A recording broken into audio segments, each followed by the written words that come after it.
Seguimos con la serie sobre la obediencia y hoy el título es La obediencia, los sentimientos y las emociones. Vamos a ver qué relación tiene la obediencia con los sentimientos y las emociones. Juan 20:27. Dice así, ahí me sigue. Luego dijo a Tomás, o sea, Jesús está hablando: pon aquí tu dedo y mira mis manos, y acerca tu mano y métela en mi costado, y no seas incrédulo, sino creyente. Entonces Tomás respondió y le dijo: Señor mío y Dios mío. Jesús le dijo: porque me has visto, Tomás, creíste. Bienaventurados los que no vieron y creyeron.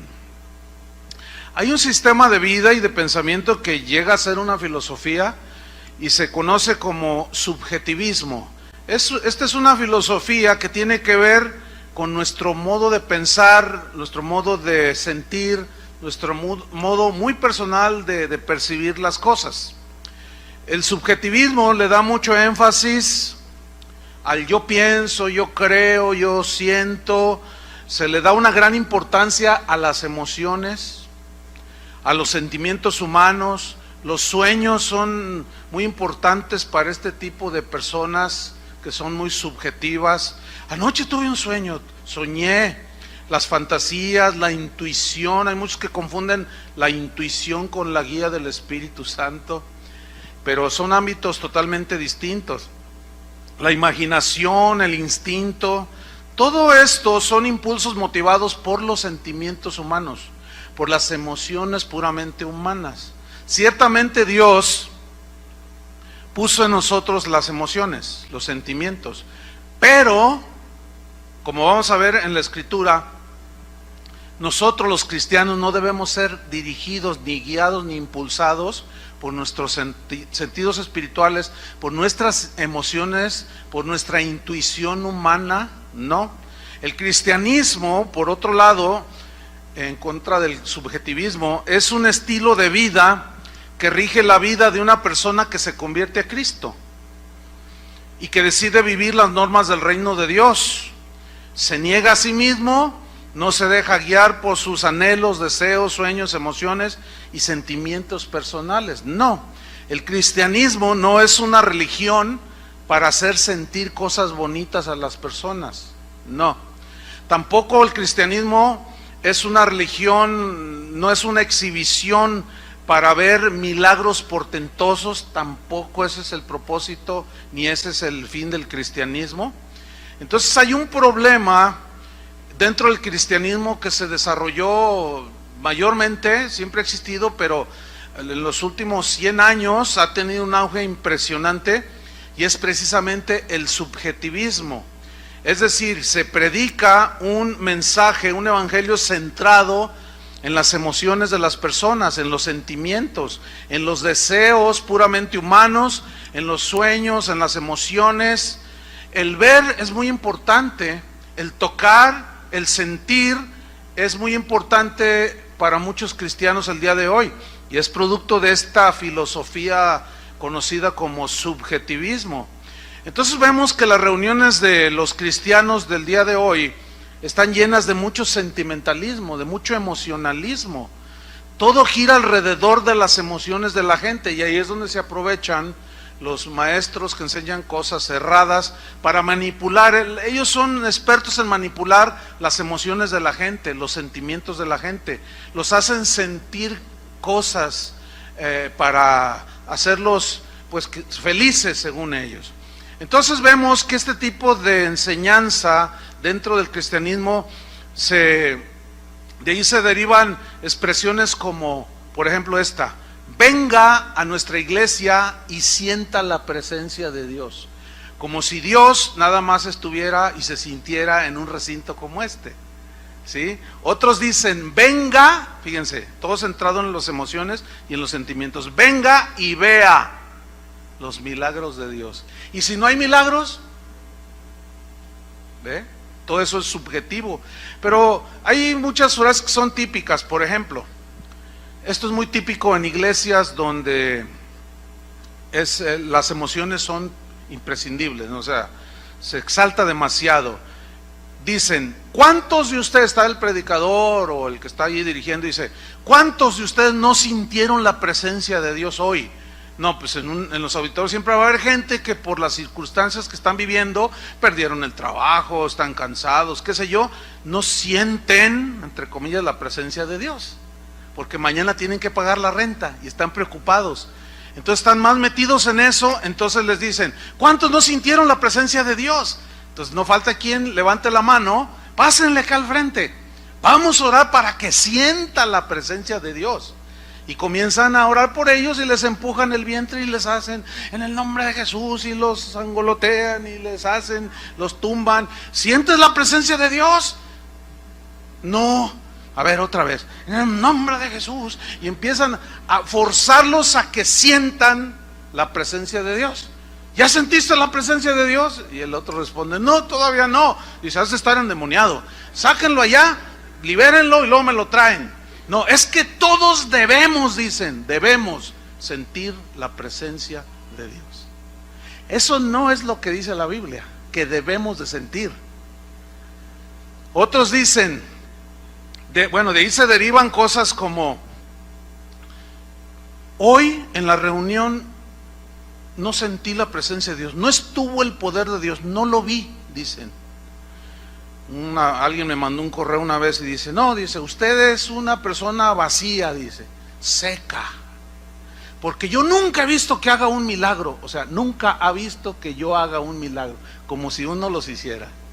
Todo eso es producto de ¿qué? De un evangelio centrado en los sentimientos, ¿sí? En las emociones.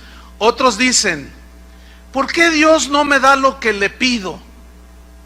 Y dicen, yo oro a Dios y siento, fíjese, siento que no me oye. Es que no es cuestión de sentir ni de tocar, sino de creer. Esa es la diferencia. Otros, basados en sus sentimientos y emociones, cuestionan a Dios de lo que les pasa algún evento calamitoso en su vida y dicen cosas como, ¿por qué a mí, Señor? ¿Por qué a mí? Y luego algunos añaden, si yo diezmo, ¿por qué a mí me pasa eso? ¿Por qué me pasa esto a mí si yo protejo a mi familia? O sea, ellos deducen equivocadamente que si tú haces lo que tienes que hacer como cristiano, automáticamente no te deben de pasar ningún evento calamitoso. Y ese es un error. Eso no está en la Biblia. Entonces, su cristianismo está basado en sus sentimientos, en sus emociones.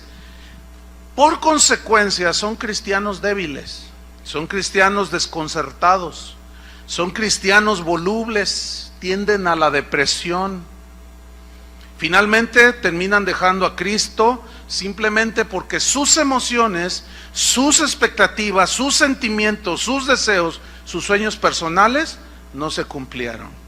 Pero hay un producto de este evangelio centrado en las emociones de la gente, en los sentimientos y en los deseos de la gente. Hay uno típico, son frases que se escuchan todos los días en las iglesias y en las vidas de muchos cristianos que se han expuesto a este tipo de mensajes. El típico que está ahí dos cristianos hablando y uno le dice al otro, oye, fíjate que mi suegra me hizo algo y no la voy a perdonar. Estoy muy resentido. O mi papá me hizo algo. Entonces el otro cristiano te aconseja bien y dice, no, perdónalo. No dejes que ninguna raíz de amargura te bloquee la gracia de Dios. Perdónalo. Entonces la típica es, no, es que no me nace perdonarlo. ¿Han oído eso? No siento perdonarlo. No me nace, no me nace dar, no me nace perdonar, no siento hacer esto o aquello. Y yo suelo poner una ilustración para mostrar lo engañoso que es esto y lo erróneo que es. Y el ejemplo es muy sencillo, lo van a entender ustedes. Algunos ya lo han escuchado, sean pacientes con los que no han escuchado este ejemplo, nada más es para ilustrar. Eso de no me nace hacerlo. ¿Cuántos de ustedes tienen luz en su casa? ¿Teléfono? ¿Pagan renta? Ok, ¿cuánto pagan de luz? A ver, ¿cuánto pagan de luz? 500, 600, 300, 400, 1000. No, pues ya paguen las televisiones, mucho. ¿Cuánto pagan de teléfono? 300, igual más o menos 300, 500. ¿Cuántos pagan renta? ¿Cuánto pagas? 5,000, 5,000, 3,000, 2,000. Bueno, ok. Mañana, cuando ustedes amanezcan, abran la puerta, se van a encontrar con los recibos de la luz y del teléfono. Entonces, usted que paga 500 pesos de luz, se va a encontrar el recibo de la luz y va a decir, 5,000 pesos. Ay, esto va a decir, qué bendición. Mira, mi amor, le dice al marido que todavía está medio levantando allí, mira, un recibo de la luz, 5,000 pesos. Y el marido dice, qué bendición. Ay, gloria a Dios. Y luego dice, también está el de la luz, y el de la luz es de 3,000. Saltó de 300 a 3,000. Sí, wow, no cabe duda. Qué bueno es ser hijo de Dios. Qué bendición. Oye, ¿qué horas son? No, pues son las 8, todavía no abren, ¿verdad? Es que tengo unas ganas de ir a apagar la luz. Me nace de todo mi corazón ir a apagar la luz y el teléfono, y usted se desespera porque le nace pagar los recibos, ¿verdad que le nace?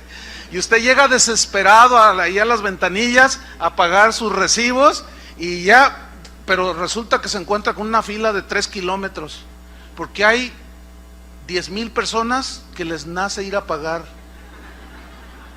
¿Cuántos de ustedes que pagan renta se paran el día que, por ejemplo, mañana se vence la renta, y ustedes están esperando desesperados que llegue el dueño de la casa para pagarle la renta? ¿Verdad que les nace?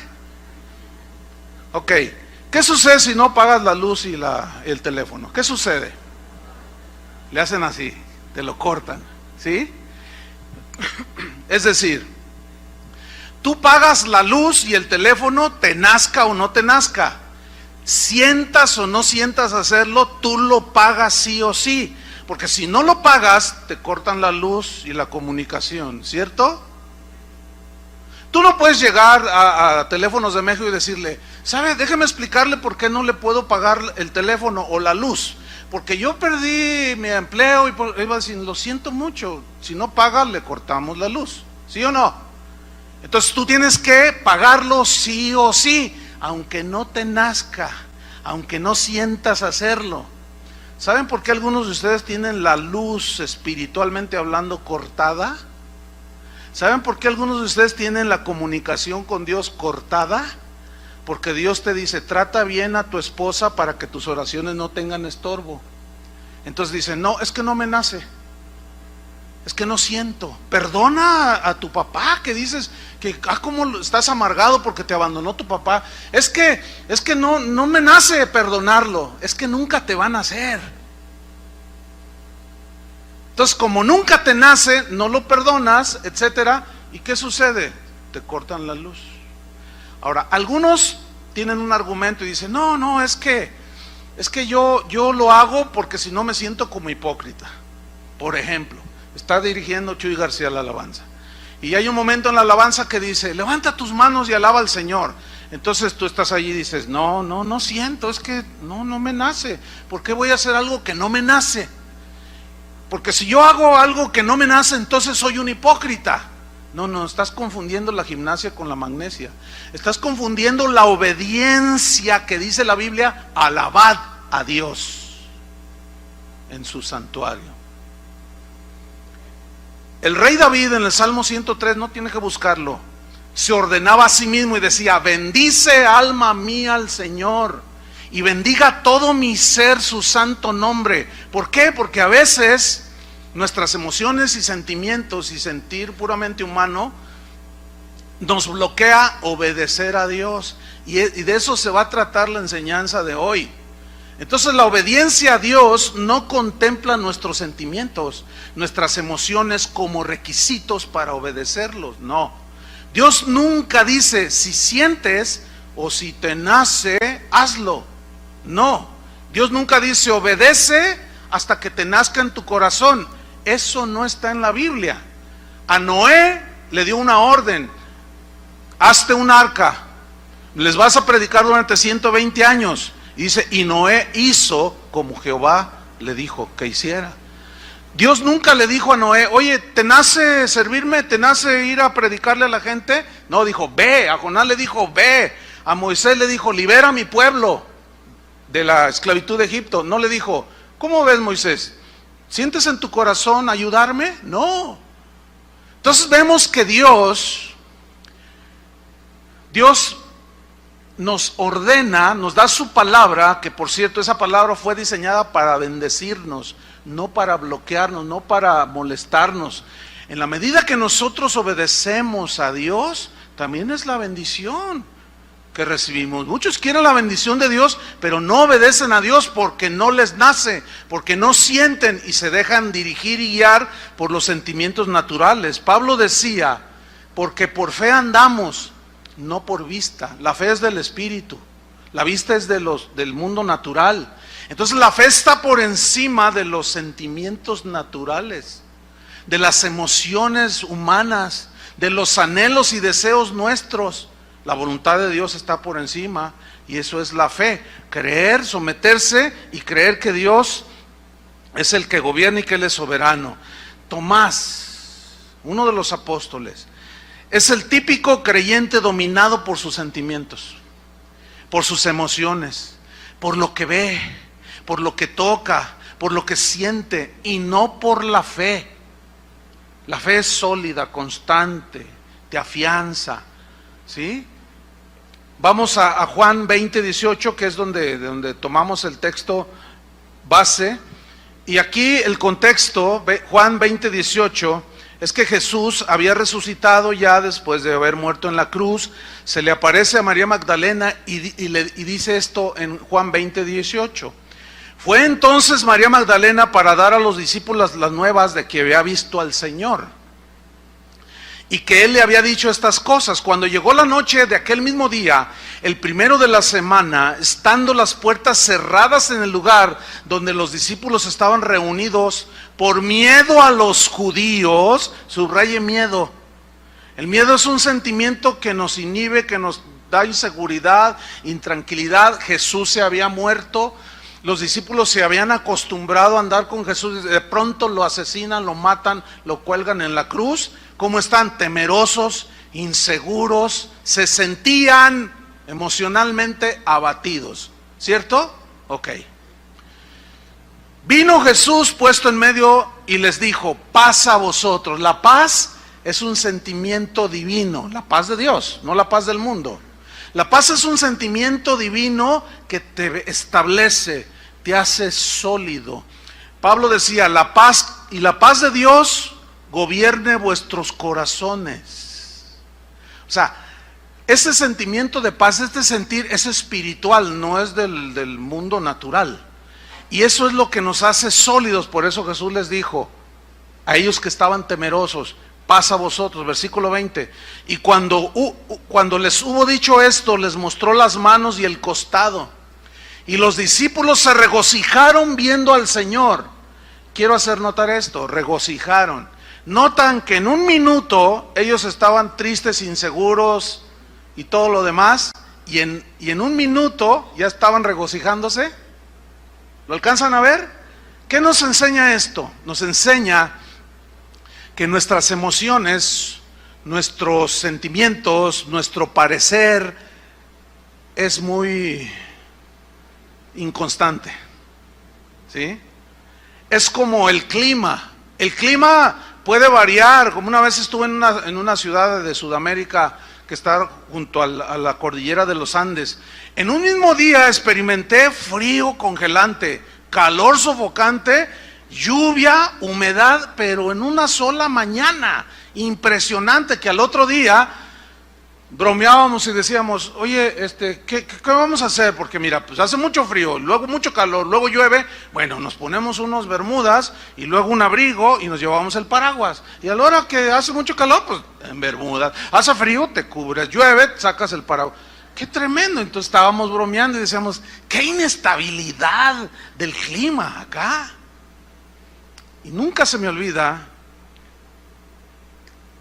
que el Señor me dice, mira, así como el clima de esta ciudad, así son muchos cristianos. Yo le dije, no entiendo, así de inestables. Ahorita puedes estar gozoso, feliz, y en 30 segundos se te acaba el gozo.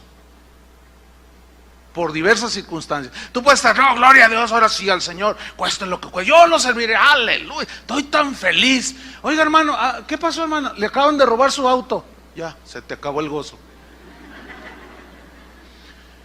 Nuestros sentimientos cambian, varían de un minuto a... Tú puedes experimentar en un solo día la tristeza, el regocijo, todo.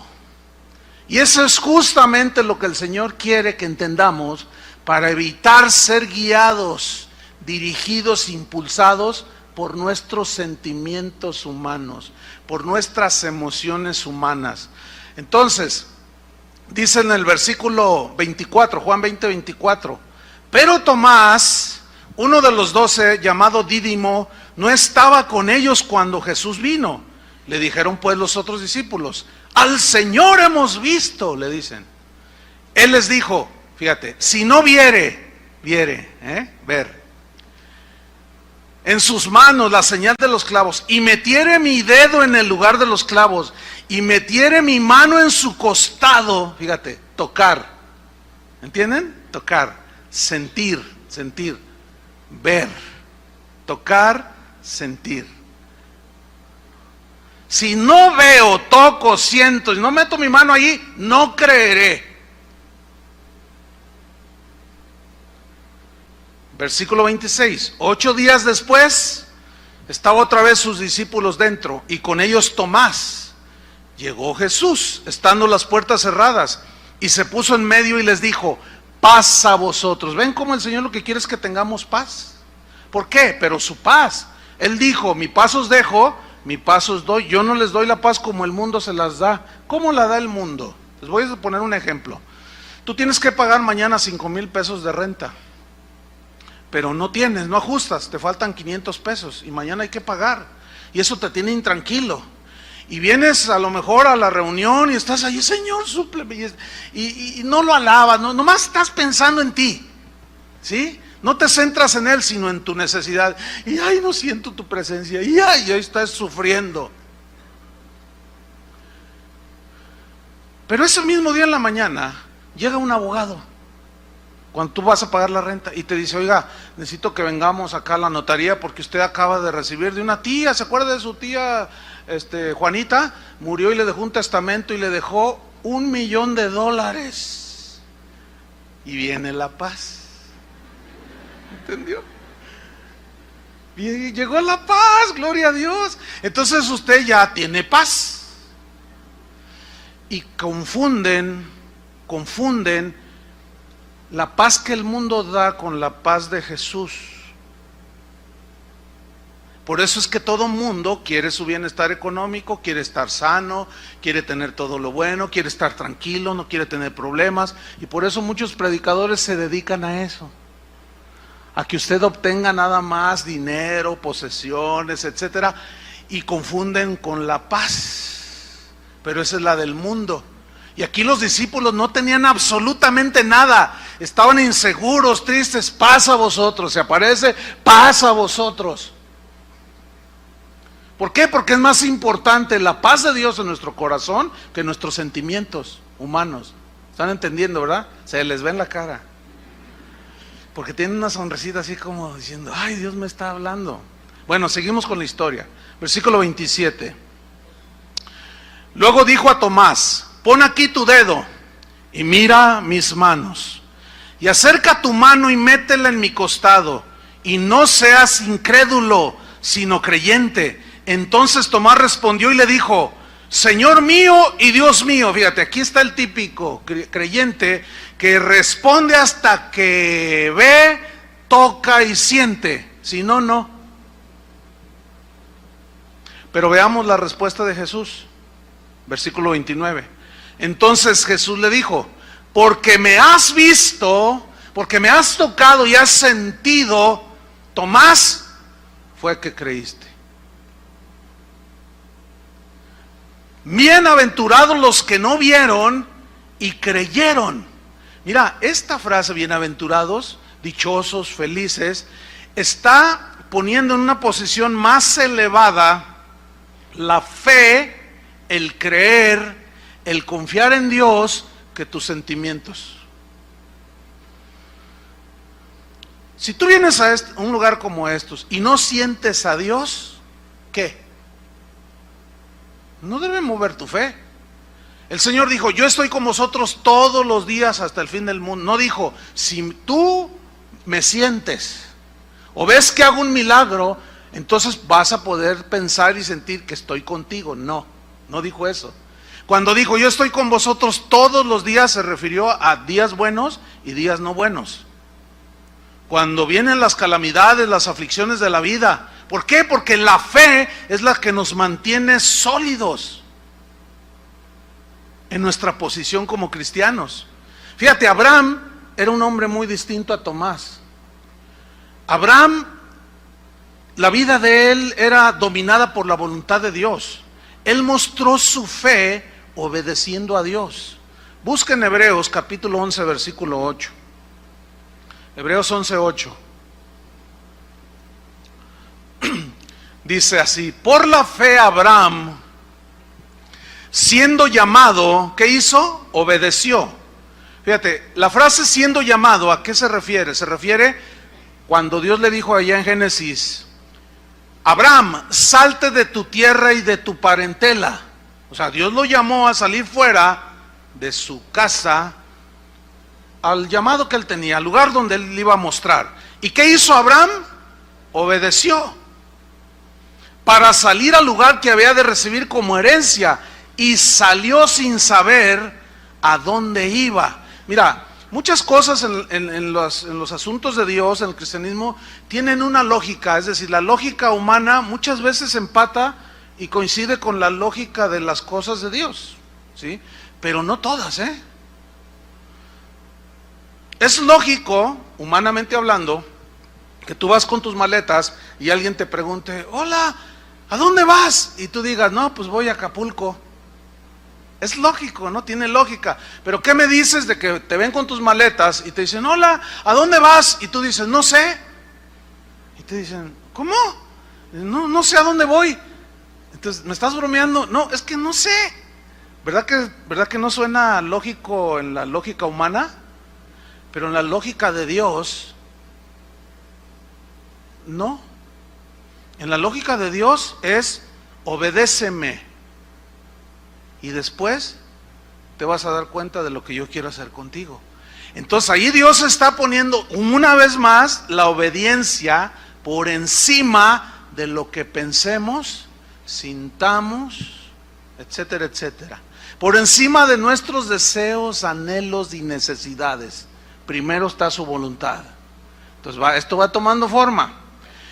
Ok, busquen Romanos 4, 18 al 21. Romanos 4, 18 al 21. Aquí Pablo toma la historia de Abraham cuando le da la promesa de un hijo que fue Isaac. Pero acuérdense que Abraham era un anciano y su esposa era anciana también, pero estaba estéril. Entonces él le hace la promesa, dice Romanos 4, 18. Dice que Abraham creyó en esperanza contra esperanza para llegar a ser padre de muchas gentes. ¿Qué significa creyó en esperanza contra esperanza? Significa que la esperanza que le dio a él, Abraham, la promesa de Dios, Dios le da una promesa, surge una esperanza en él de tener un hijo, y creyó en la esperanza que Dios le daba a Abraham, creyó contra o a pesar de la esperanza natural que él no podía tener hijos. ¿Entendió? Eso es, creyó en esperanza que le daba Dios contra la esperanza natural que ya no había. Entonces él creyó en esperanza contra esperanza para llegar a ser padre de muchas gentes. Y mire, subraye lo que viene a continuación, conforme a lo que se le había dicho. No a lo que se le ocurrió a Abraham, sino a lo que Dios le había dicho. ¿Qué le había dicho Dios? Así será tu descendencia. Y esto es tomado del Génesis. Abraham, venme aquí, Señor, sal afuera y cuenta las estrellas. Y sale Abraham de su tienda y mira las estrellas. Y dice, no son incontables, Señor. Así será tu descendencia. Pero él se miraba viejito y miraba a su anciana esposa y aparte estéril. Y así como que, pero Dios le decía, pero así te voy a multiplicar. Dios le había cambiado el nombre de Abraham a Abraham. De Abraham, padre exaltado, a Abraham, padre de muchas gentes. Así es que pueden imaginarse cuando Sara le decía, Abraham, y los vecinos oían. Y decían, mira los viejitos, qué ilusionados están. Mira, ya están chochando, decimos acá, ¿no? Ya están, mira, le dice padre de muchas gentes y no tienen ni hijos, pobrecitos. Abraham, se te olvidó tu sándwich, y Abraham volteaba. Porque él creía en lo que Dios le había dicho, y creyó en esperanza contra esperanza para llegar a recibir esa promesa conforme a lo que se le había dicho. Fíjate, la clave está aquí, conforme a lo que Dios le había dicho. Los muros de Jericó, que mencioné hace unas enseñanzas pasadas, cuando Dios les dice que den 7 vueltas y al 7º día griten, las murallas de Jericó caerán. Bueno, así lo hicieron ellos, pero Dios les dijo que lo hicieran, ¿cierto? Ok. Y ahí van los israelitas y comienzan a dar vueltas, y al 7º día dan la 7ª vuelta y gritan con todas sus fuerzas, y tocan las trompetas y las murallas se cayeron. La pregunta es, ¿por qué se cayeron? ¿Porque gritaron y dieron vueltas o porque obedecieron a lo que Dios les dijo? A lo que obedecieron, a lo que Dios les dijo. Entonces fue por la obediencia. Ok, fíjense lo irracional de nosotros los cristianos sentimentales, emocionales, etcétera, etcétera. Pero varias veces aquí en Guadalajara se han juntado los cristianos y han dicho, más de uno ha dicho, Dios me dijo que fuéramos alrededor de la catedral de aquí y que le diéramos 7 vueltas, y que al 7º día, así como las murallas de Jericó, vamos a gritar y se van a caer ese santuario del diablo, dice.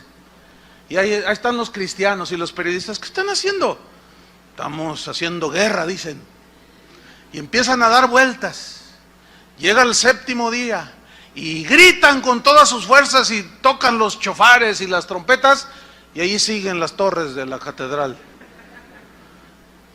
Ven, eso es guiarse por pura emoción, por algo que les emocionó la historia, y deducen que así es todo. Y los periodistas se dan vuelo. Los cristianos quisieron derribar las torres de la catedral y gritaban como locos, y siguen en pie. Ve cómo las emociones, el emocionalismo, el sentimentalismo, cosas que Dios no dijo, porque nuestras emociones nos engañan y nos llevan a hacer cosas que son irracionales aún, y espiritual y naturalmente hablando. Ahora fíjate lo que dice el versículo 19, Romanos 4:19. Ok, ahí está creyendo en esperanza contra esperanza. 19, y no se debilitó en la fe. Fíjate cuántas veces dice fe. Aquí es la primera. No se debilitó en la fe, o sea, en la confianza plena en Dios, al considerar su cuerpo. Considerar su cuerpo significa al ver su cuerpo. ¿Cómo estaba su cuerpo? Que estaba ya como muerto, siendo de casi 100 años. O sea, a pesar de que él vio en lo natural su cuerpo, o la esterilidad de la matriz de Sara, a pesar de que él consideró y vio a Sara, su mujer, ancianita, viejita, y aparte estéril, fíjate, aquí está, ¿cómo se siente en lo natural? Una total imposibilidad, ¿no es cierto? Pero en la fe no. La fe confía en lo que Dios le dice y te hace estar sólido. Ahora bien, había una lucha en Abraham. La lucha era en si creer y mantenerse firme o dejarse arrastrar por sus sentimientos, por sus emociones y por cómo él pensaba o sentía. Entonces, como Dios, para Dios es subjetivo, no es lo objetivo, sino sub, quiere decir que está abajo. Eso significa sub, que está abajo de algo. Nuestros sentimientos, anhelos y propósitos son subjetivos. Primero está la voluntad de Dios. Y Dios tenía una voluntad para este hombre. Entonces él no se debilitó, versículo 20, tampoco dudó por incredulidad de la promesa de Dios, sino que hizo, se fortaleció ¿cómo? En fe. Otra vez vuelve a decir la fe. ¿Por qué? Porque Abraham de alguna manera había entendido que lo que a él lo podía mantener sólido y certero en el camino de Dios era la fe, era creer en Dios, confiar en Dios. Entonces él se fortaleció ¿cómo? Dando gloria a Dios, alababa a Dios. Se miraba al espejo y se sentía mal. Miraba a su esposa, no, peor. Pero luego la fe lo hacía levantar. Y decía, pero Dios me lo prometió. ¿Cómo le va a hacer? No sé. Pero yo creo. Esa es la verdadera fe. Versículo 21. Plenamente convencido estuvo Abraham de que era también poderoso Dios para hacer todo lo que había que prometido. Dios no va a hacer nada que no te ha prometido. Dios no va a hacer nada que Él nunca prometió en su palabra. Dios no está obligado a apoyar algo que Él nunca ha dicho. Así puedes tener un sentimiento, porque algunos confunden. Yo tengo mucha fe. Y pasa un año y no llega nada de lo que quieren recibir. Y al rato ya se van del Señor. ¿Dónde está la fe? Esa no es fe. Ese era un sentimiento de fe. Lo confunden. Era un anhelo que tenían y ese anhelo les obligó a sentir una supuesta fe que nunca existió. Ahora, la obediencia de Abraham, él tuvo una revelación que Pablo posteriormente en el Nuevo Testamento nos la revela. Pablo dijo, no mirando nosotros las cosas que se ven. Fíjate qué interesante, esto está en 2 Corintios 4:18, para los que anotan. 2 Corintios 4:18, dice Pablo, no mirando nosotros las cosas que se ven. Fíjate, parece así como un juego de palabras, pero está hablando en sentido espiritual, pero hablando de lo natural. Dice, no mirando nosotros, no mirando las cosas que se ven, sino las que no se ven. ¿Cómo está eso? Es que está hablando de una vista espiritual. Pues las cosas que se ven, que es todo esto, ¿son qué? Temporales. Pero las que no se ven son eternas. Aquí Pablo, una vez más por el Espíritu Santo, le está dando una supremacía a la fe que al sentir. Porque yo veo, por ejemplo, veo cómo están las cosas en el mundo, cómo se perfila cada vez más los congresos en los países distintos, aprobando los matrimonios entre homosexuales, aprobando el aborto, y no se ve bien, ¿sí? Cada vez hay más maldad, cada vez hay más corrupción, y esto es en todos lados, ¿eh? Cuando uno está en su país y no sale o no ve noticias de ahí de otros países, uno piensa que este país es un desastre, ¿verdad? Y dicen, ay, no, estamos envueltos, no, Dios mío, qué país tan espantoso. Pero déjame decirle una cosa, todo el mundo está igual o peor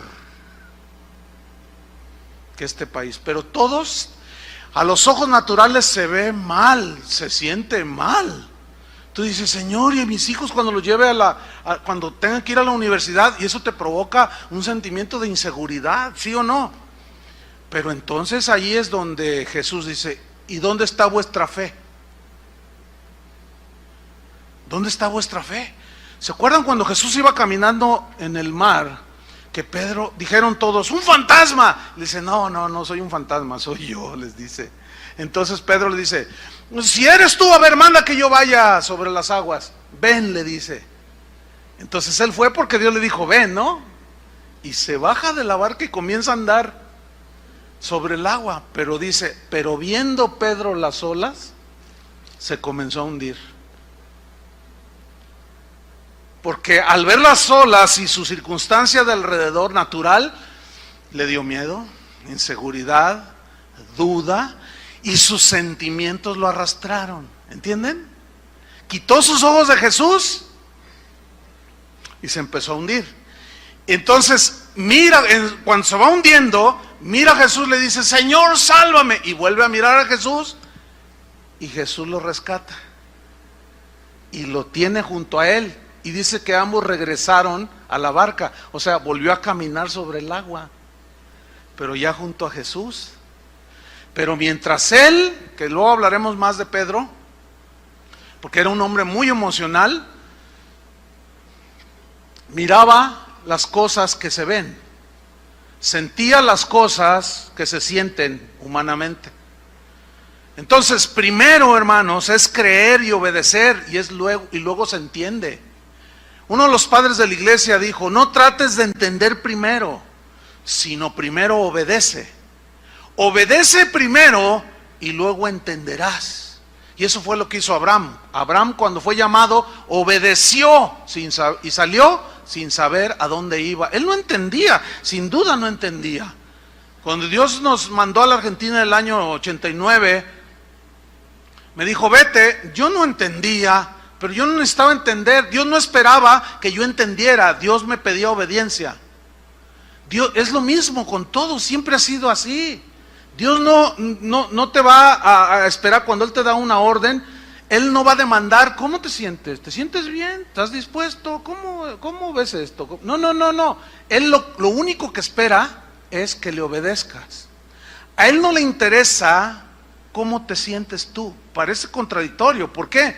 Porque siempre se ha predicado, y más, como decía al principio, en estos últimos 100 años, todo centrado en el hombre, en las necesidades del hombre, y no en las demandas de Cristo.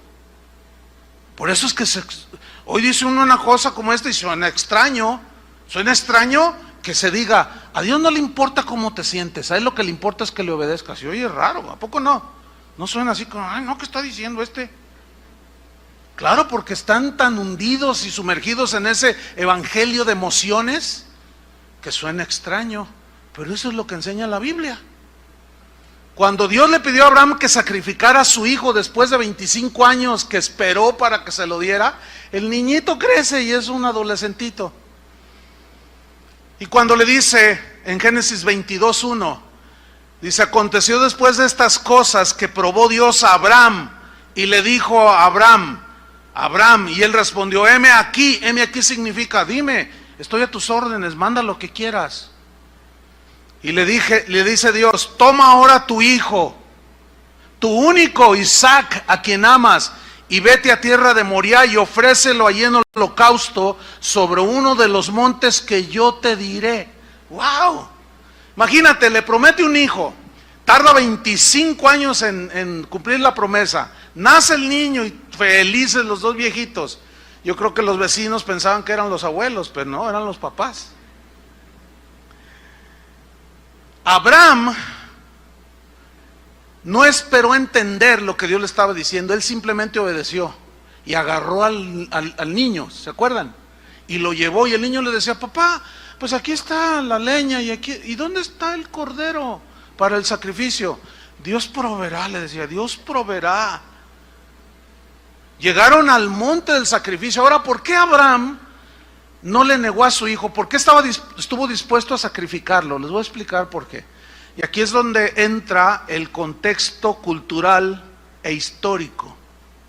En la cultura en la que vivía Abraham, que era la cultura caldea, él era de Ur de los caldeos, era una cultura netamente pagana. Y las religiones de los caldeos eran diabólicas. Ellos ofrecían sacrificios humanos a los dioses, a los ídolos. Él estaba acostumbrado a ver eso y a oír eso, que aún padres llevaban al Moloch hijos y los metían al fuego. Entonces, cuando Dios le dice, ofréceme a tu hijo en holocausto, pues a él se le hizo normal, entre comillas. Aunque nosotros sabemos, él no sabía lo que nosotros hoy sabemos, que Dios no demanda sacrificios humanos. El único sacrificio humano que aceptó fue el de su hijo Jesús, porque era sin mancha y sin pecado. Pero Abraham no sabía esto, él simplemente obedeció. Ahora fíjate, en Génesis 22:10 dice, y extendió Abraham su mano tomó el cuchillo para degollar a su hijo. Ahora, hay que hacer una reflexión aquí. Lo ató ahí al altar, tomó un cuchillo, lo iba a degollar. Pregunta, ¿cómo se sentía Abraham? Piensen un poco, ¿cuántos tienen hijos? ¿Tú crees que a él le nacía sacrificar a su hijo? ¿Tú crees que él sentía bien sacrificar a su hijo? Escuchen esto, una vez más. A Dios no le interesa cómo te sientes. A él le interesa que lo obedezcas. ¿Oíste eso? Porque sin duda Abraham estaba desesperado, pero su fe era mayor que lo que él sentía. Su obediencia era casi perfecta, porque la única perfecta fue la de Jesús. Entonces nos muestra a un hombre con un dolor, probablemente se volteaba cuando empezaba a llorar, qué sé yo. Y ahí está Abraham, dice el versículo 11, entonces el ángel de Jehová le dio voces desde el cielo y dijo, Abraham, Abraham, 2 veces, como diciendo, Abraham, Abraham, y él respondió, heme aquí, ahora qué quieres que haga, Señor. Yo me lo imagino con las lágrimas en los ojos. Señor, mi hijo, ¿y qué más quieres? Porque tú estás sobre todo. Heme aquí, le dice, versículo 22, y dijo, no extiendas tu mano sobre el muchacho, ni le hagas nada, porque ya conozco que temes a Dios, por cuanto no me rehusaste tu hijo, tu único hijo. Qué tremendo, qué tremendo. Una vez más, Dios por encima de nuestras emociones, por encima de lo que más amamos aquí en la tierra, está Él. Por eso Jesús dijo, si alguno prefiere a padre o madre, hijo, etcétera, etcétera, más que a mí, no es digno de mí, no puede ser mi discípulo. ¿Por qué? Porque el Señor como supremo Rey merece suprema adoración, suprema obediencia.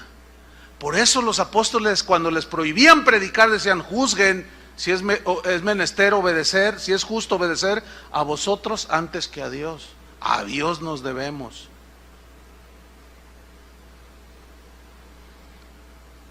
Otra vez. Pero vamos a ver este ejemplo que es tremendo, el ejemplo de Pedro, el apóstol. Pedro era un hombre muy sentimental, era súper emocional. Esto lo hacía ser un hombre voluble, precipitado, inestable, como las olas del mar. Pedro se llamaba Simón, y cuando Jesús lo vio y lo llamó, le dijo, tu nombre será Pedro. Pedro significa piedra. Cuando le dijo, tu nombre será Pedro, piedra, le dio a entender que él iba a tratar con su carácter emocional súper impetuoso, arrebatado. Ahorita estaba llorando y al rato ja, ja, ja, ja, y al rato bien impetuoso y al rato bien cobarde negando a Jesús. Piedra, porque piedra habla de, ¿qué ponen bajo un edificio? Piedra, ¿qué hace sólido la construcción? Piedra habla de algo sólido, inamovible, una roca. Sí, los vientos pueden arrebatar cosas, hasta árboles, pero las piedras no se mueven, esas están sólidas. Él le dio a entender que iba a tratar con su carácter para hacerlo sólido como una roca, porque Jesús sabía que si no trabajaba con él y con todos nosotros, nuestras emociones, nuestros sentimientos nos pueden desviar del plan y de la voluntad de Dios. En primer lugar vamos a ver esto. Abran su Biblia en Mateo 16:13. Mateo 16:13.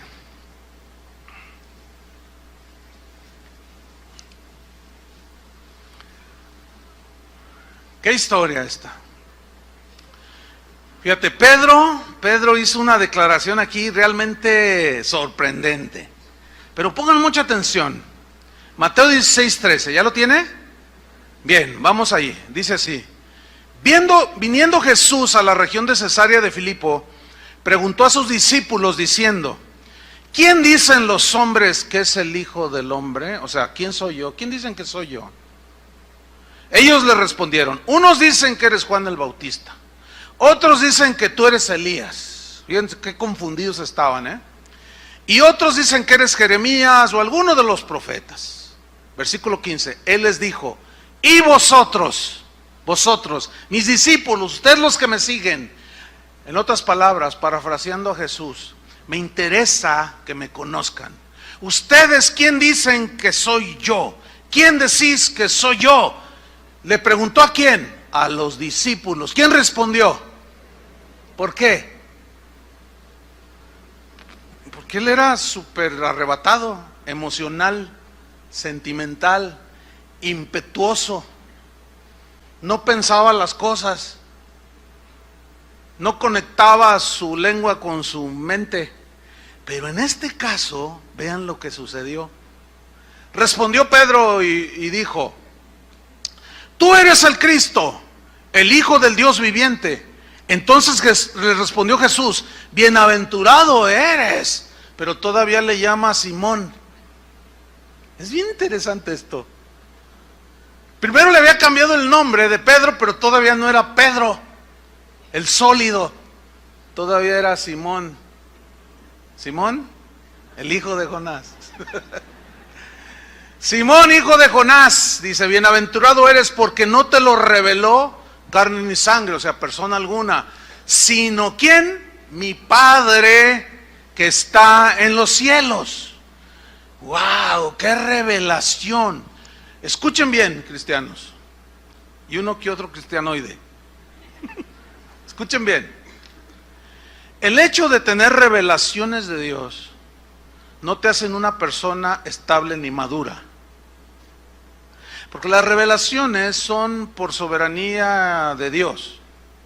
¿Entiendes? Esta es una revelación realmente poderosa. Tú eres el Cristo, el Hijo de Dios. No todos entendían eso. Y Dios se lo había revelado, pero todavía era un hombre muy emocional, muy inestable, ¿sí? Muy voluble, muy impetuoso. Vamos a verlo. Versículo 20. Entonces mandó a sus discípulos que a nadie dijesen que él era el Jesús, que él era Jesús, el Cristo. En otras palabras, no le digan a nadie que yo soy el Mesías. ¿Nunca se han preguntado por qué les dijo no le digan a nadie? Les voy a tratar de explicar por qué les dijo no le digan a nadie. Porque los sacerdotes, los intérpretes de la ley, los escribas, que eran los encargados de interpretar las escrituras y hablarle, instruir a la gente en los caminos de Dios, cuando hablaban del Mesías que el Antiguo Testamento prometía, les decían que era un Mesías todopoderoso, que era un Mesías autosuficiente. Entonces ellos comenzaron a generar una idea acerca del Mesías como un hombre invencible, porque ellos miraban los dioses de los griegos, y miraban a Zeus, y miraban a otros tantos de los dioses del Olimpo. Dioses que no eran derrotados, dioses que siempre estaban triunfantes, dioses que siempre hacían lo que querían. Entonces decían, no, nuestro Mesías pues será el mayor de todos. Y por culpa de estos que interpretaron mal las escrituras, enseñaron mal, el pueblo del tiempo de Jesús se empezó a hacer la idea de que el Mesías era invencible, todopoderoso, que los iba a liberar de la esclavitud de los romanos. Entonces ellos empezaron a generarse una expectativa equivocada. Viniendo el Mesías, todos vamos a tener solucionados nuestros problemas económicos, sentimentales, de todo. Todo va a ser felicidad, todo va a ser gloria a Dios. Pero qué equivocados estaban.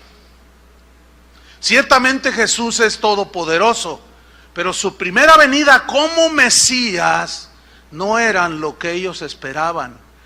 Por eso les dijo, no le digan a nadie, porque ni lo van a entender, porque ellos esperan a otro diferente a mí. Porque Él llegó manso y humilde, que se sentó en un burrito y se dormía donde le llegaba la noche. Totalmente contrario a la expectativa de un militar poderoso, de un señorón, ¿entienden? Versículo 21. Desde entonces, fíjate, yo quiero que no separes el versículo 15 hasta el 21, no es corridito, o sea, no es un evento separado. Tú eres el Cristo, el Hijo del Dios viviente. Ok, no le digan a nadie. Versículo 21, desde entonces comenzó Jesús a decirle a sus discípulos que le era necesario ir a Jerusalén y padecer mucho de los ancianos. Esa palabra padecer significa sufrir. ¿Mucho de quiénes? De los intérpretes de la ley,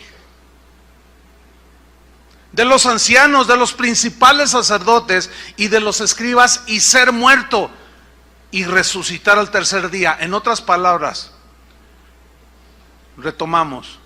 ¿Quién es la gente que soy yo? Tú eres el Cristo, el Hijo del Dios viviente. Oh, bienaventurado eres, Pedro, porque no te le reveló nadie sino mi Padre que está en los cielos. Pero no le digan a nadie que yo soy el Cristo, porque no lo van a entender. Ellos esperan a otro diferente a mí. ¿Sí? No les digan nada a ustedes. Pero les voy a decir otra cosa. Es necesario que vaya a Jerusalén.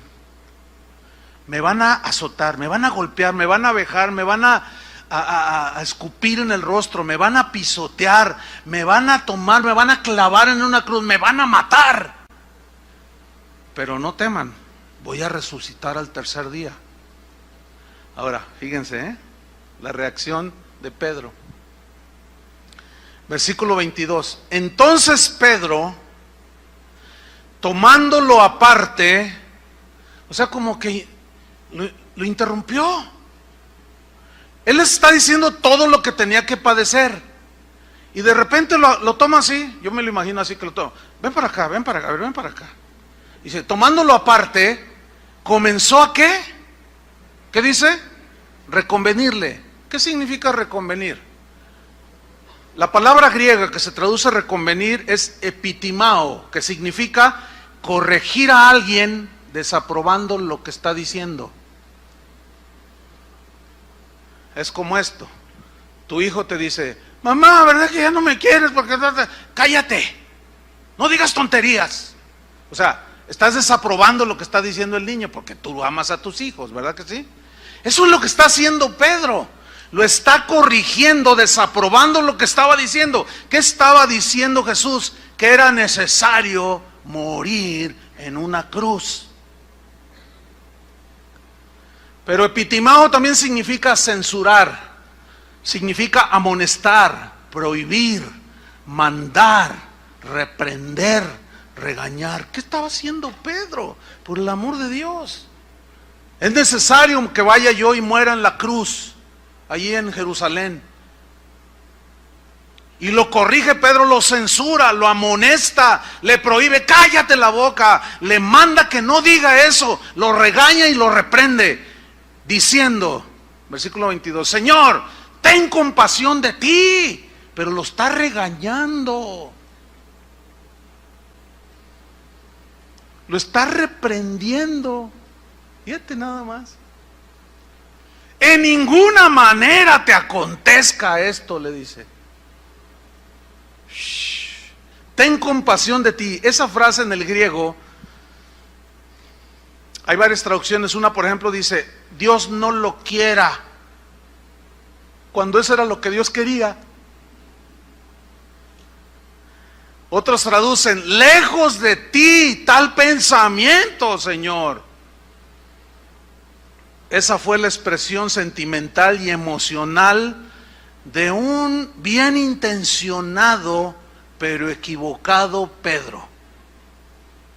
Sus emociones le ganaron. Sin duda, Pedro amaba profundamente a su Señor, ¿sí o no?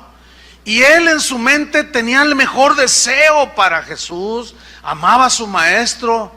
Sin duda sus sentimientos eran sinceros, pero no le permitían ver la importancia de la muerte de Jesús en la cruz. ¿Por qué? por la idea equivocada que tenía del Mesías. De ver a su maestro sufrir tal clase de muerte, eso simplemente era inaceptable para su concepto del Mesías.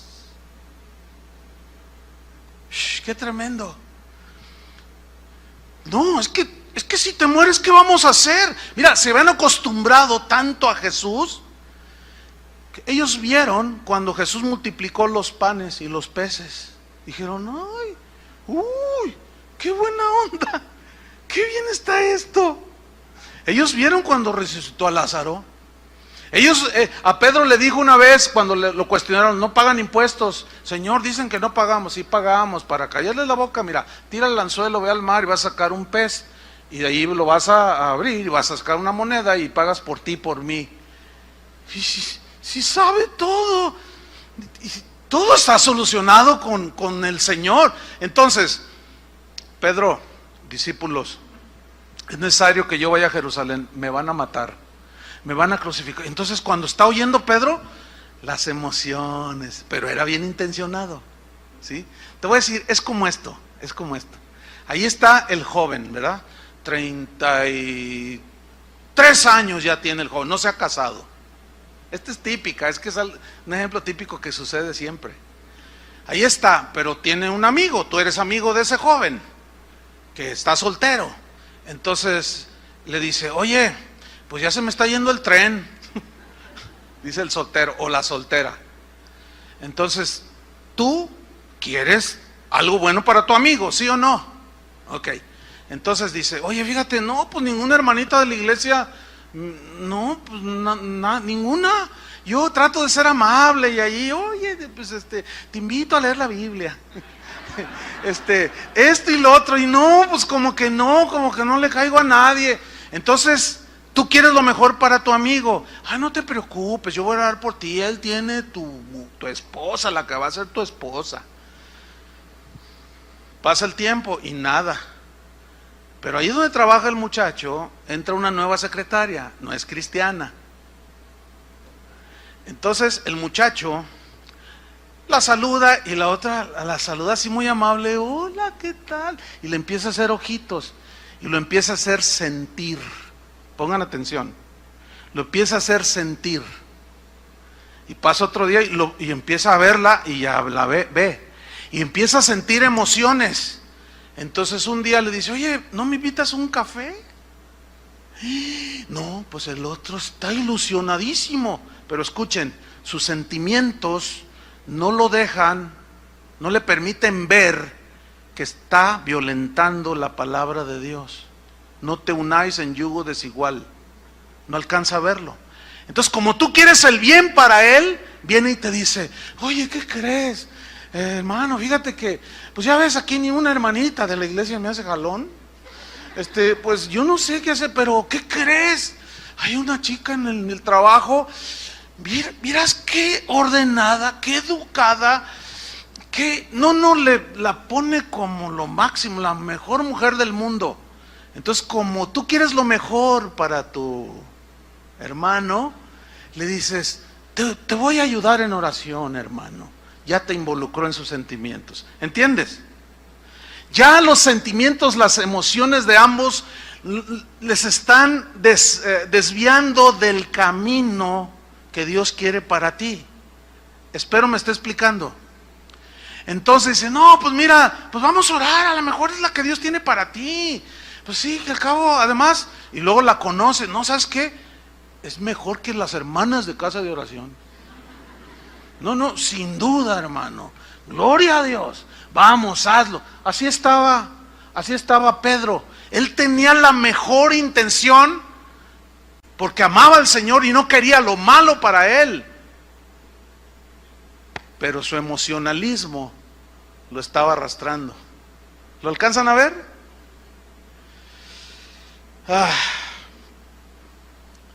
Sus sentimientos eran sinceros, pero no le permitían ver la importancia de la muerte en la cruz. ¿Por qué? Pues por la idea equivocada que tenía de un Mesías. Su sentir era lógico, comprensible. Según Pedro, Su Señor no debería de padecer y morir en una cruz. No, ¿cómo? ¿Qué le hizo pensar a Pedro que Jesús no debía subir a esa cruz, sufrir y morir? ¿Qué le hizo pensar a Pedro? Sus sentimientos, sus deseos terrenales, sus emociones lo estaban traicionando. ¡Qué ironía! Pedro tratando de que Jesús no obedeciera la voluntad del Padre, que lo había enviado a morir por toda la humanidad, y Pedro interponiéndose allí. ¿Qué acaso no entendió Pedro lo que escuchó muchas veces cuando decían, he aquí el Cordero de Dios? Cuando iba a la sinagoga, no entendía la explicación, porque tal vez la torcían, o cuando decían, he aquí el Cordero de Dios, que quita el pecado del mundo. Implica allí que ese Cordero tiene que ser sacrificado. Pedro, como judío, iba a la sinagoga cada sábado. ¿Cuántas veces leyó y le explicaron la escritura de Isaías 53? Mas él herido fue por nuestras rebeliones, molido por nuestros pecados. El castigo de nuestra paz fue sobre él, y por su llaga fuimos curados. Y nosotros le tuvimos por abatido, por herido de Dios, despreciado y desechado por los hombres, varón de dolores, experimentado en quebranto. ¿Y cómo apartamos de él nuestro rostro? Porque le vimos sin hermosura y sin parecer. Pero nunca lo entendió. Y así hay mucha gente en las iglesias el día de hoy. Oyen la palabra, escuchan la explicación y están como Pedro. A la hora de que Jesús les dice, soy el Mesías, y él te había tenido la revelación, pero es necesario, como dice Isaías 53, que vaya a la cruz. Y Pedro le dice, en ninguna manera te acontezca esto. Qué increíble, ¿no? Las emociones y sentimientos de Pedro estaban tratando de que se realizara el último pacto entre Dios y los hombres. Ese pacto tenía que ser sellado con la sangre del Cordero. Si no hay cruz, no hay perdón de pecados. Si no hay perdón de pecados, no hay salvación. Pedro se interpone entre Jesús y la cruz. Aquí está la cruz a la que Jesús debía subir. Aquí está Jesús rumbo a la cruz, y Pedro se pone en medio y le dice, no, espérate. No, ten compasión de ti mismo. ¿Cómo? Que no te acontezca esto, por favor, Señor. Ay. Quiero recordarles esto, que el pasaje es el mismo.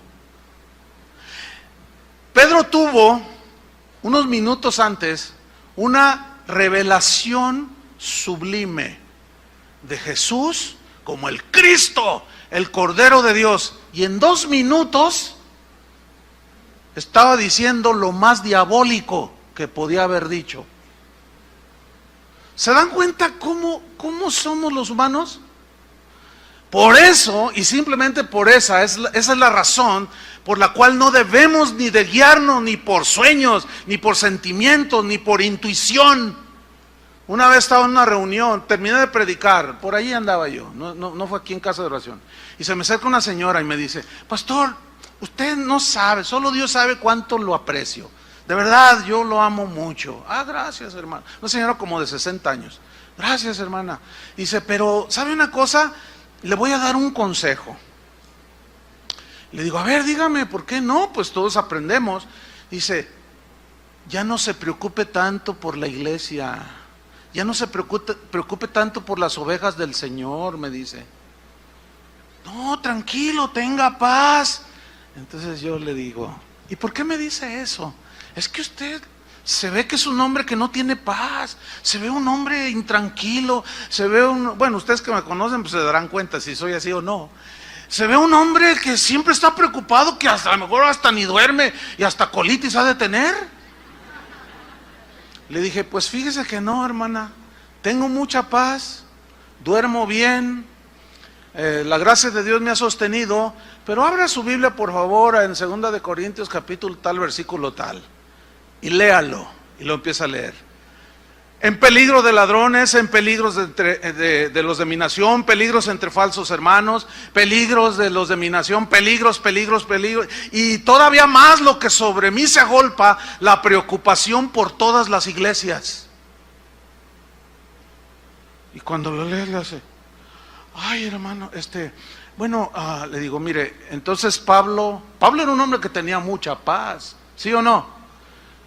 Pero no hay que confundir la preocupación porque ustedes caminen bien con Dios, que es nuestra responsabilidad de enseñarles. Por eso la generación en la que visitó, que prevalecía cuando Jesús vino a la tierra, pobre generación, producto de una mala enseñanza de quién era el Mesías. Y esa es la preocupación de los pastores, que las ovejas caminen bien, sean fieles, tengan la verdadera fe, no se dejen engañar, no se dejen desviar. Esa es una preocupación genuina, pero no es falta de fe. Ustedes entienden, ¿verdad? Entonces la señora esta me dice, ay hermano, pues es que yo pensé, no, espérame, es que usted me dijo, Dios me dijo. No, lo que usó fue la intuición. O sea, la intuición es algo, usted intuye algo, ¿no? Intuye algo, o sea, ve un perro así que, y entonces usted intuye que hay peligro. Ahí el Espíritu Santo no le dice, cuidado con el perro. No, porque la intuición es algo natural. Usted se aleja del peligro, es algo natural. Y así hay un montón de gente en las iglesias que por intuición profetizan, por intuición dicen cosas, pero no es el Espíritu de Dios. Se dejan llevar por una emoción o un sentimiento que tienen ahí arraigado, qué sé yo, por qué razón, como esta señora. Era obvio que estaba equivocada. Sus sentimientos y emocionalismos de este Pedro estaban evitando su propia salvación. Vean qué terrible es eso. Lo mejor de nuestros sentimientos, lo mejor de nuestras emociones no pueden sustituir la obediencia a Dios, entiéndanlo. ¿Lo entienden? Aunque obedecer a Dios implique sufrir, padecer y aún morir. Pablo dice ahí en el libro de los Hechos que confirmaba el ánimo de los discípulos y les exhortaba a que permaneciesen en la fe y les decía, es necesario que a través de muchas tribulaciones entremos en el reino de Dios. Hechos 14:22. Finalmente vamos a ver la reprensión de Jesús a su amado Pedro, que en ese tiempo era Simón todavía. Su amado discípulo, versículo 23, su amado discípulo, pero muy emocional, muy sentimental, muy impetuoso, muy, nada que ver. Mateo 16:23, pero él, o sea Jesús, volviéndose dijo a Pedro, quítate de delante de mí, Satanás, me eres tropiezo. ¡Qué ironía! Pedro la roca funcionando como piedra de tropiezo. Satanás se aprovechó del sentimiento, de la emoción, del deseo humano de Pedro y llenó su mente con una idea diabólica totalmente contraria a los planes de Dios. Y Jesús le dijo a Pedro la razón de esta reacción. En el mismo versículo 23, quítate delante de mí, Satanás, me eres tropiezo. Y aquí está la razón. Porque no pones la mira en las cosas de Dios. No ves lo espiritual, ves lo natural, sino en las cosas de los hombres. Versículo 24, entonces Jesús dijo a sus discípulos, si alguno quiere venir en pos de mí, ¿qué? Quiero que ustedes sean entendidos, hermanos. Y vean que el pasaje es el mismo, no está separado. ¿Por qué les dice a sus discípulos, si alguno quiere venir en pos de mí, niéguese a sí mismo, tome su cruz y sígame? ¿Por qué?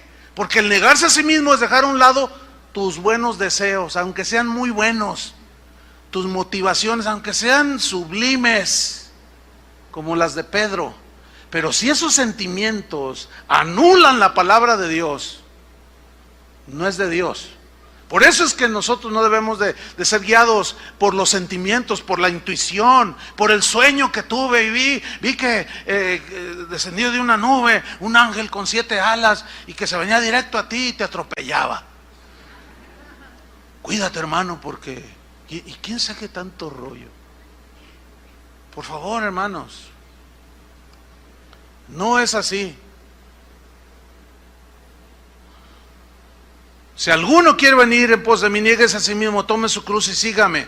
Fíjese el 25, que es lo que Pedro quería hacer. Porque todo el que quiera salvar su vida, el que pretenda, no, aquí todo bien, todo próspero, todo a gusto, todo el que quiera salvar su vida o conservar su vida bien, todo gloria a Dios, aleluya, la perderá.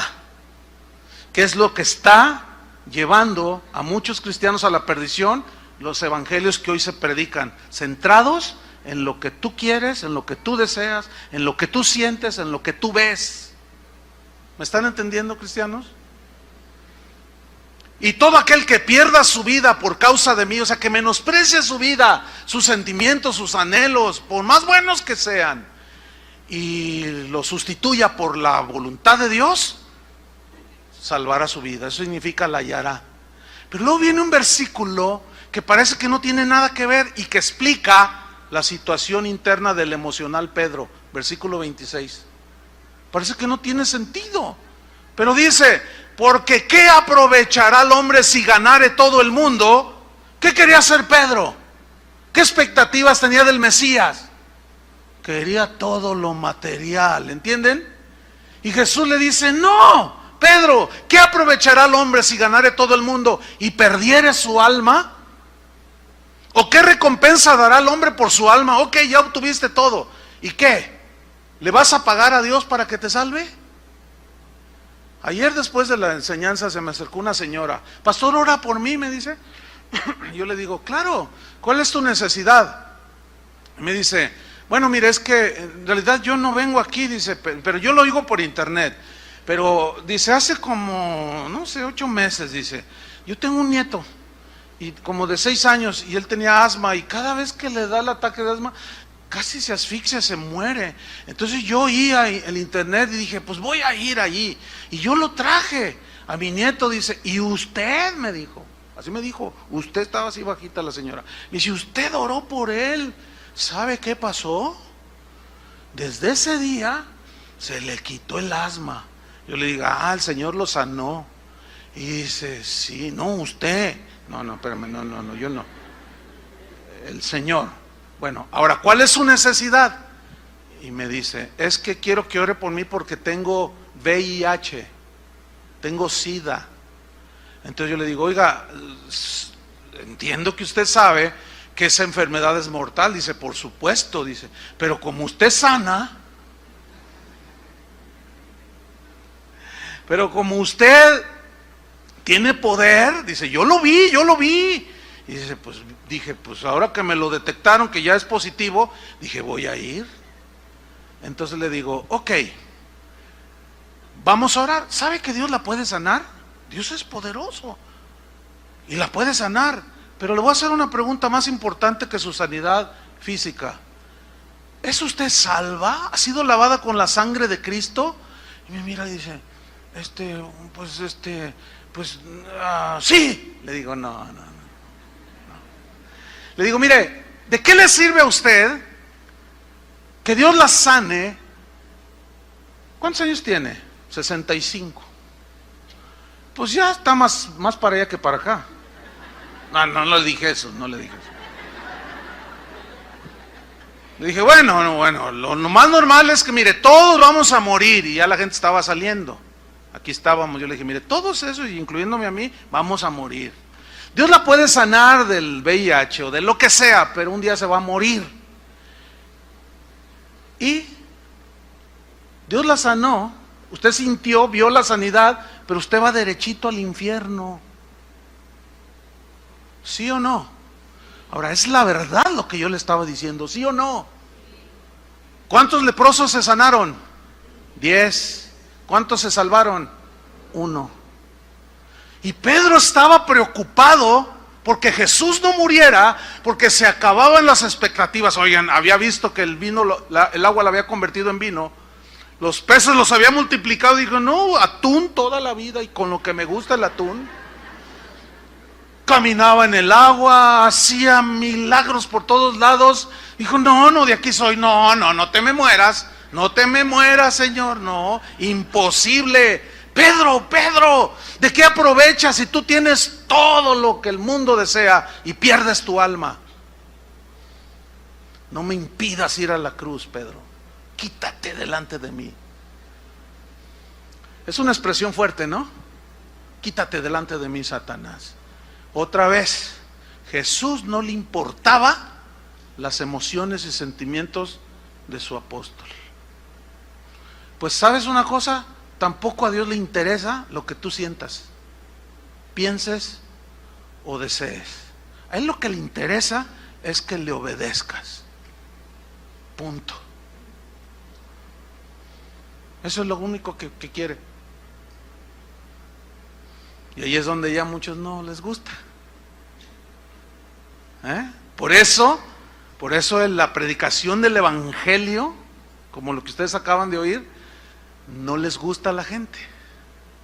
Y cuando lo escuchan, se sienten agredidos, como Pedro se sintió agredido por Jesús.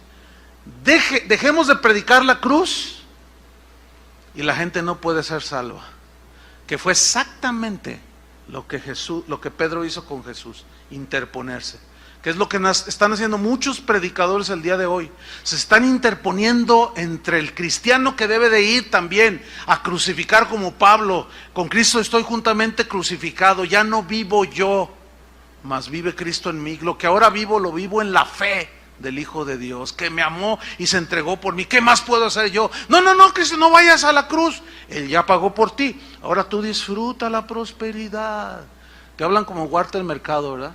Disfruta el bienestar aquí en la tierra, la mejor casa, el mejor carro, que tu familia, tus hijos estudien en la Universidad de Harvard, que tú tengas lo mejor de todo del mundo. Quítate delante de mí, Satanás. Pocos se atreven a decir eso. Quítate delante de mí, Satanás. Porque ese Satanás, ese no es el Espíritu de Dios. ¿Por qué? Porque sabe Satanás que somos emocionales, sentimentales y egoístas, y por ahí nos da. Por eso el niéguese a sí mismo es totalmente lo contrario. Eso es el Evangelio, hermanos.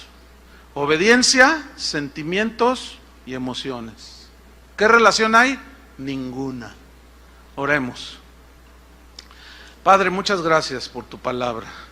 Gracias, Señor, porque sin duda tú nos hablas cada día. Gracias, Señor, porque llevar la cruz, negarnos a nosotros mismos, es renunciar a nuestros deseos, nuestro sentir humano. Negarnos a nosotros mismos es entregar nuestros deseos y anhelos. Cargar nuestra cruz implica que te obedezcamos. A ti no te interesa mucho, por no decir nada, lo que sintamos o pensemos, o anhelemos o deseemos. Lo único que pides es obediencia. Y Cristo, por lo que padeció, aprendió la obediencia y vino a ser autor de eterna salvación a los que en Él confían. Jesús, un puñado de tus hijos esta mañana te damos las gracias de todo corazón por no haber atendido al emocionalismo de Pedro, por no haber atendido a su sentimentalismo, a sus buenos deseos de que tú no subieras a esa cruz. Es verdad que fue dura, violenta, vergonzosa, despiadada, pero esa cruz es la que me dio vida. Esa muerte, tu muerte en esa cruz, por esa muerte hoy soy salvo. Gracias, Jesús. Gracias, Padre, porque tú nos amas y quieres que que veamos lo que no se ve, puestos los ojos en Jesús, no en las cosas que se ven, porque estas son temporales, pero las que no se ven son eternas. Gracias te damos, Señor. Gracias, Padre. Sabemos que los sentimientos ahí van a estar, las emociones humanas ahí van a estar, y vamos a luchar cada día con ellas. Pero por tu palabra, Señor, guíanos cada día. En el nombre de Jesús. Amén. Que Dios los bendiga a todos.